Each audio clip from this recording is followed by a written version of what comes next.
J'ai pas le temps.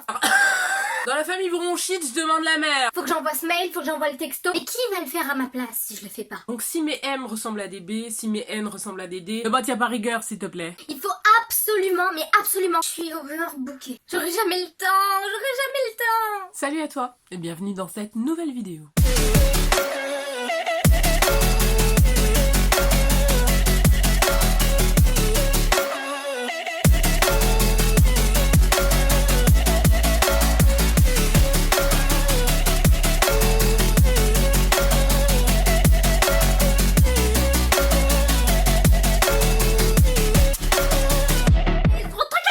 J'appelle machin.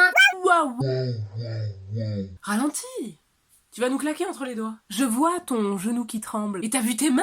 C'est des ongles, pas des frites. On est tous soumis au stress d'une manière plus ou moins forte. Et les gens qui courent, moi, ça me donne une tournie. Tu sais pourquoi? Parce que j'étais comme ça avant. Je me surchargeais le cerveau. Et tu sais où ça m'a mené? À l'hôpital. Mon corps m'a dit stop en 2013. D'une manière assez violente. Il a hurlé jusqu'à ce que je l'écoute. Et pendant une semaine, je devais aller me coucher à 4 pattes le soir, tellement mon estomac me faisait souffrir. C'était violent. Et crois-moi, en témoigne toutes ces personnes qui, comme moi, ont attendu que leur corps leur dise stop, il vaut mieux ralentir consciemment que d'y être forcé. Parce que quand le corps dit stop, il rigole pas. Anxiété, surmenage, angoisse, perte de confiance en soi, inquiétude constante, difficulté de concentration, maux de tête, vertige, nausées, troubles du sommeil, fatigue intense, troubles de l'alimentation, douleurs chroniques, augmentation de l'agressivité, violence, consommation d'alcool, tabac, éviction sociale. Ouais, tout ça. Et il y en a d'autres. Quand tu passes ton temps à vouloir caser 72 heures en 24, tu te tues à petit feu. La grenouille qui saute dans une casserole d'eau bouillante en sort tout de suite, parce qu'elle sait qu'elle est en danger. Par contre, la grenouille qui s'installe dans l'eau froide, et elle y reste, elle se rend pas compte qu'elle est en train de cuire, doucement,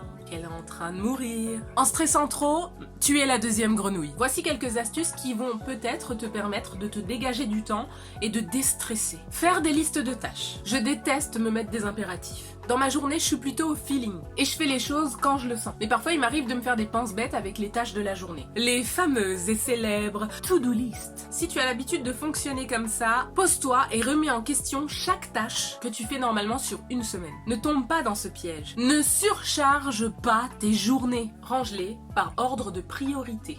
Ça va te permettre de supprimer l'inutile, d'alléger ton emploi du temps et de déléguer ce qui est possible de l'être. Accorde-toi du temps de réflexion, du temps libre. Attention, je te parle pas du temps libre au sens propre, je te parle du temps de liberté mentale, pour souffler et éclaircir ton horizon. Je ne cesse de répéter aux gens qui m'entourent d'arrêter de courir.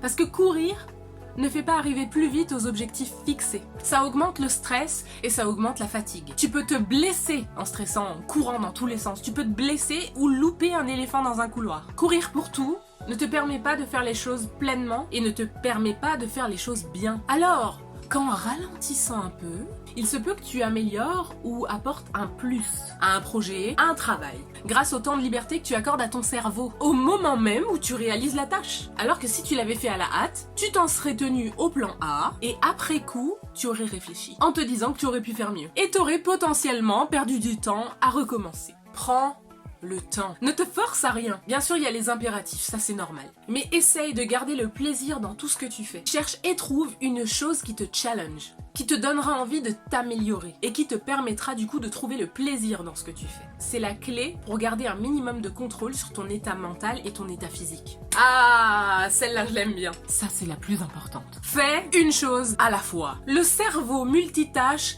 n'existe pas. Désolé. Personne. Je dis bien personne n'est capable de faire plusieurs tâches simultanément. À moins que l'une des deux soit automatisée. Manger, conduire, marcher. C'est une illusion. Et c'est le monde dans lequel nous vivons qui nous fait croire que nous sommes multitâches. Checker un mail, en checkant Instagram, buvant un café, en répondant à ta conversation et en checkant tes notifications Facebook, c'est impossible. En réalité, ce qui se passe quand tu fais plusieurs tâches en même temps, tu divises ton attention. Tu te fatigues, tu te stresses et tu fais rien correctement. Ce qui fait que tu n'es concentré pleinement sur rien. Alors, fais une chose à la fois. Tu iras beaucoup plus vite et tu le feras mieux. Trouve ton état de flow. Il y a forcément une chose, une activité, un sport, peu importe, qui te rend tellement heureux que tu en perds la notion du temps et que tu en oublies même de te nourrir. Case cette chose dans ton emploi du temps, c'est hyper important. Je t'expliquerai dans une prochaine vidéo ce qu'est plus précisément l'état de flow.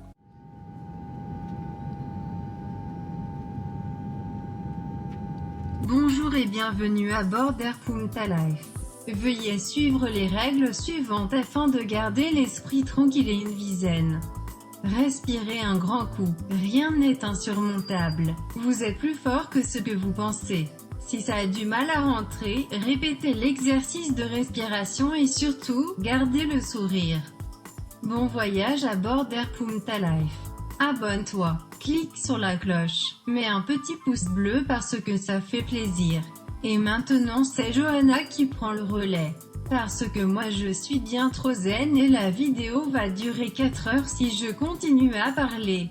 Voilà, tu as en ta possession quelques clés pour déstresser, ralentir. Et il y a quelque chose qu'il faut que tu imprègnes dans ton cerveau. Prendre du temps pour soi, ce n'est pas égoïste. Prendre du temps pour soi, c'est un moyen de se recentrer pour pouvoir être au maximum quand c'est vraiment nécessaire.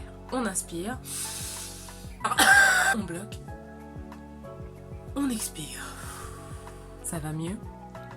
Si tu as aimé cette vidéo, n'hésite pas à t'abonner. La chaîne est au tout début de sa vie et c'est en ce moment que j'ai besoin de ton soutien. Et n'hésite pas à me mettre un petit pouce bleu, à me soutenir en commentant, en me parlant de tes expériences avec le stress ou sans stress. Tu as peut-être d'autres clés à ajouter en commentaire. N'hésite pas à me suivre sur Instagram pour connaître les vidéos qui vont arriver. Je fais souvent des sondages. Je parle un petit peu de mon quotidien, je donne des petites astuces en story, puis ce sera beaucoup plus sympa pour discuter ensemble de nos évolutions respectives. Merci d'avoir regardé cette vidéo, je t'embrasse, souffle un petit peu, et je te dis à la prochaine. Bye bye!